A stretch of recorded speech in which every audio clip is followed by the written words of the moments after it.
নমস্কার বন্ধুরা, আজ আমি শেয়ার করছি ফুলকপির ডাঁটা দিয়ে একদম নতুনত্ব দারুণ স্বাদের একটি নিরামিষ রেসিপি। অনেকেই আছে ফুলকপিটা খেয়ে ডাঁটাটা ফেলে দেয়, তবে ডাঁটাটা ফেলে না দিয়ে যদি আপনারা এইভাবে ডাঁটাটা রান্না করে নেন, বাচ্চা থেকে বড় সকলেই কিন্তু চেয়ে চেয়ে খাবে। একদম নতুন স্বাদের একটি রেসিপি, একবার বানালে বারবার কিন্তু এভাবেই বানাবেন। এখানে আমি বড় একটা ফুলকপি নিয়েছি আর ফুলকপির ডাঁটাগুলো ছোট ছোট করে কেটে নিলাম। এবার দেখুন ফুলকপির যে গোড়ার দিকের অংশটা সেটাও কিন্তু ফেলে দেব না, ওপরের শক্ত অংশটা ফেলে দিয়ে তারপর একই রকমভাবে ছোট ছোট টুকরো করে কেটে নিচ্ছি। তো দেখুন সম্পূর্ণ ফুলকপির ডাঁটাটাই আমার কেটে নেওয়া হয়ে গেছে, এবার তুলে নিচ্ছি। তো এখানে আমি সম্পূর্ণ ডাঁটাটাই তুলে নিলাম, তারপর খুব ভালো করে পরিষ্কার করে ধুয়ে নিলাম। তো দেখুন একদম পরিষ্কার করে ধুয়ে নিয়েছি, সঙ্গে যে কচি কচি পাতাগুলো ছিল সেটাও কিন্তু আমি ফেলে দেইনি, একই সঙ্গে ছোট ছোট করেই কেটে নিয়েছি। এবার নিয়ে নিলাম একটা মিক্সিং জার, এর মধ্যে এই ডাঁটাগুলো দিয়ে দেব। তো একসঙ্গে সবগুলো ডাঁটা দেব না, অল্প অল্প করে নিয়ে নেব। এবার এটাকে জাস্ট একবার ঘুরিয়ে নেব। এটা কিন্তু একদম মিহি করে বাটা যাবে না, একটু দানা রেখে বেটে নেব। তো সমস্ত ফুলকপির ডাঁটাগুলো বেটে নেব। তো দেখুন আমি কিন্তু সমস্ত ডাঁটাগুলোই একটু দানা দানা রেখে বেটে নিলাম। এইদিকে কড়াই গরম করে নিয়ে এর মধ্যে দিয়ে দেব সর্ষের তেল। 2 চামচ সর্ষের তেল দিয়ে দিলাম। তেলটা ভালো করে গরম করে নিয়ে ফোড়নে দিয়ে দেব হাফ চামচ কালো জিরে, আর দিয়ে দেব একটা শুকনো লঙ্কা। লঙ্কাটাকে একটু ভেঙে দিয়েছি, এবার ফোড়নটাকে একটু ভেজে নেব। এবার দিয়ে দিচ্ছি 1 চামচ গ্রেট করা আদা। এই রান্নাটা কিন্তু আমি সম্পূর্ণ নিরামিষভাবে করছি, আপনারা চাইলে কিন্তু পেঁয়াজ রসুন দিয়েও করতে পারেন। এবার আদাটাকে একটু ভেজে নিয়েই এর মধ্যে দিয়ে দেব বেটে রাখা ফুলকপির ডাঁটাটা, তারপর খুব ভালো করে তেলের সাথে ভেজে নেব। একটু ভেজে নিয়েই এর মধ্যে দিয়ে দিচ্ছি 1 চামচ হলুদ গুঁড়ো, আর দিয়ে দিচ্ছি স্বাদ মতো লবণ। লবণ আর হলুদ গুঁড়োটা দিয়ে আবারও কিন্তু ভালো করে মিশিয়ে নেব। ফুলকপির ডাঁটাও যে এইভাবে রান্না করে খাওয়া যায় আর এতটা টেস্টি হয়, ভিডিওটি না দেখলে বুঝতে পারবেন না। এবার এর মধ্যে দিয়ে দিচ্ছি হাফ চামচ জিরে গুঁড়ো, আর দিয়ে দিচ্ছি হাফ চামচ ধনে গুঁড়ো। জিরে গুঁড়ো আর ধনে গুঁড়োটা দিয়েও কিন্তু খুব ভালো করে মিশিয়ে নিতে হবে। একটু নেড়েচেড়ে নিয়ে তারপর গ্যাসের আঁচটা লো টু মিডিয়ামে রেখে ঢেকে রাখবো 5 মিনিট। 5 মিনিট পর ঢাকনাটা খুলে নিলাম। এখন কিন্তু ফুলকপির ডাঁটাটা ভালো করে সেদ্ধও হয়ে গেছে। এবার একটু নেড়েচেড়ে নিচ্ছি।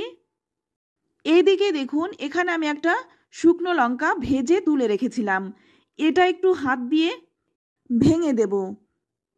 শুকনো লঙ্কাটা দেওয়ার কারণে কিন্তু গন্ধটা খুব সুন্দর হয় আর খেতেও ভালো লাগে। তো আপনারা চাইলে কিন্তু এখানে চিলি ফ্লেক্সটাও দিতে পারেন। তো শুকনো লঙ্কাটা দিয়ে দিলাম। এবার এখানে দিয়ে দেব 2টো কাঁচা লঙ্কা ছোট ছোট করে কেটে রেখেছিলাম, সেই কাঁচা লঙ্কাগুলো দিয়ে দিলাম, তবে ঝালটা কিন্তু নিজেদের স্বাদ অনুযায়ী দেবেন। এখানে দেখুন আরেকটু চটপটা মুখরোচক করার জন্য এখানে দিয়ে দিচ্ছি অর্ধেকটা পাতিলেবুর রস। এখানে আমি পাতিলেবুর রসটা দিয়েছি, আপনারা চাইলে কিন্তু আমচুর পাউডারও দিতে পারেন। পাতিলেবুর রসটা দিয়ে ভালো করে নেড়েচেড়ে মিশিয়ে নিয়ে এবার এখানে দিয়ে দেব 3 চামচ বেসন। এখানে আমি 3 চামচ বেসন দিয়েছি। বেসনটা যখন দেবেন তখন গ্যাসের আঁচটা একদম কমিয়ে দিয়ে বেসনটা দেবেন, নইলে কিন্তু বেসনটা দলা পাকিয়ে যেতে পারে। তো বেসনটা দিয়ে সামান্য একটু জলও দিয়ে দিলাম, এতে করে বেসনটা কিন্তু মেশাতে সুবিধা হবে। আর একটু জল দিয়ে দিলাম যাতে করে এর বাইন্ডিংটা খুব ভালো হয়। আর এই জলটা কিন্তু নেড়েচেড়ে শুকিয়ে নিতে হবে। তো দেখুন জলটা কিন্তু অনেকটাই শুকনো হয়ে গেছে। এবার এর মধ্যে দিয়ে দেব 1 চামচ চিনি। চিনিটা দিলে স্বাদটা ব্যালেন্স হয়, তবে যেহেতু আমি নিরামিষভাবে করছি তাই সামান্য একটু চিনি দিয়ে দিলাম, খেতে কিন্তু আরও ভালো হবে। এখন কিন্তু প্রায় হয়েই এসেছে। এবার এখানে দিয়ে দেব 1 মুঠো ধনেপাতা। তবে যদি আপনারা ধনেপাতাটা না দিতে চান নাও দিতে পারেন। ধনেপাতাটা দিয়ে ভালো করে নেড়েচেড়ে মিশিয়ে নিলাম। আর এখন দেখুন কড়াই থেকে কিন্তু ছেড়েও দিচ্ছে, তার মানে বুঝতে হবে এটা একদম তৈরি হয়ে গেছে। এবার নামিয়ে নিলাম। আর এখন কিন্তু খুব গরম, এখনই কিন্তু হাত দেওয়া যাবে না, তাই এটা একটু ঠান্ডা করে নেব।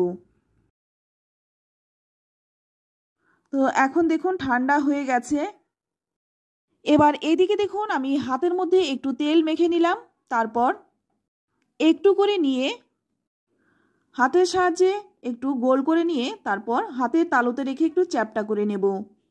তো আমি এখানে গোল গোল করছি, আপনারা কিন্তু আপনাদের পছন্দ মতো করে নেবেন।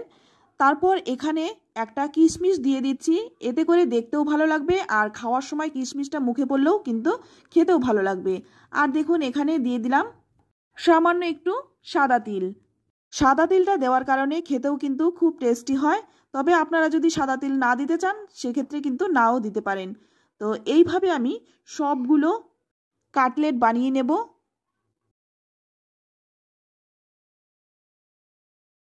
তো দেখুন সবগুলোই বানিয়ে নিলাম। দেখতে কতটা সুন্দর হয়েছে, খেতেও ভীষণ ভালো হয়। এটা কিন্তু আপনারা গরম গরম ডাল ভাতের সাথেও খেতে পারেন বা বিকেলে চায়ের সাথেও খেতে পারেন। এবার অপর দিকে কড়াই গরম করে নিয়ে এর মধ্যে দিয়ে দেব সাদা তেল। যে কোনো ভাজা করতে গেলে যদি সাদা তেল দিয়ে করা হয় সেক্ষেত্রে কিন্তু খেতে ভালো লাগে, এটা আমার মনে হয়। তবে আপনারা কিন্তু আপনাদের পছন্দ মতো তেল দিয়েই ভাজবেন। এবার এইগুলো দিয়ে দেব। তো আমি কিন্তু সবগুলো একসঙ্গে দিচ্ছি না, দু ব্যাচে ভাজবো। একদিক ভাজা হয়ে গেলে উল্টে দেব। তো দেখুন একদিক ভাজা হয়ে গেছে, উল্টে দিচ্ছি। উল্টে পাল্টে একদম মুচমুচে করে ভেজে নেব। প্রথম ব্যাচেরগুলো ভাজা হয়ে গেছে, এবার তুলে নিচ্ছি। এটা যে খেতে কতটা টেস্টি হয় একবার না খেলে কিন্তু বুঝতে পারবেন না, তাই একবার রিকোয়েস্ট করব বানিয়ে খাওয়ার জন্য। তো দ্বিতীয় ব্যাচেরগুলো একইভাবে ভেজে তুলে নেব। তো দেখুন সম্পূর্ণ ভাজা হয়ে গেছে, দেখতে কতটা সুন্দর হয়েছে, খেতেও ভীষণ ভালো হয়। তো বন্ধুরা রেসিপিটি কেমন লাগলো অবশ্যই কমেন্টে জানাবেন। ভালো লাগলে লাইক শেয়ার করতে একদম ভুলবেন না। আর আপনি যদি আমার চ্যানেলে নতুন হয়ে থাকেন চ্যানেলটা সাবস্ক্রাইব করে নেওয়ার অনুরোধ রইল। আজ এই পর্যন্ত, আবারও দেখা হবে অন্য কোনো নতুন রেসিপিতে। ততক্ষণ সকলেই ভালো থাকবেন, সুস্থ থাকবেন আর সকলকেই ধন্যবাদ।